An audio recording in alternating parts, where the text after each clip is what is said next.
ગુજરાતમાં કુલ 10,000થી વધારે junior doctors જે છે એ અમે અનિશ્ચિત મુદ્દતની સ્ટ્રાઇક પર અમે ઉતર્યા છે અને જ્યાં સુધી અમે ડાયરેક્ટ આરજીકર મેડિકલ કોલેજના જે રેસિડન્ટ ડૉક્ટર છે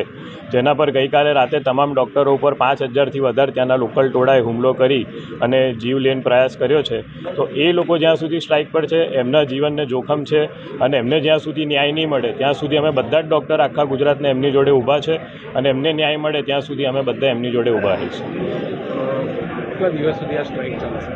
એ અમે તો સરકારને અમારી એવી જ વિનંતી છે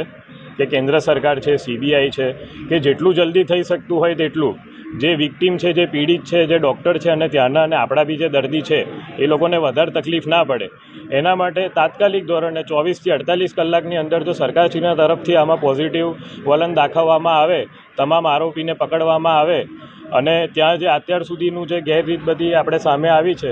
એને ઢાંકવામાં આવે અને ત્યાંના ડૉક્ટરને પ્રોટેક્શન આપવામાં આવે તો ત્યાંના ડૉક્ટર જો કહેશે કે અમને આગળ હવે પહેલાં કરતાં બહુ સરસ રિસ્પોન્સ મળી રહ્યો છે તો એમની સાથે અમે બી તો સ્ટ્રાઇક પૂરી કરવા માટે તટપણે રેડી જ છે. હું doctor Mit Dave, resident junior doctor association Valsad, અને હાલ અમે 300થી વધારે ડૉક્ટર્સ જે બધા રેસિડન્ટ ડૉક્ટર છે વલસાડ સિવિલ હોસ્પિટલમાં તમામ ગુજરાતના જુનિયર ડૉક્ટર સાથે 10,000થી વધારે અમે સ્ટ્રાઇક કરું છું. આખા ગુજરાત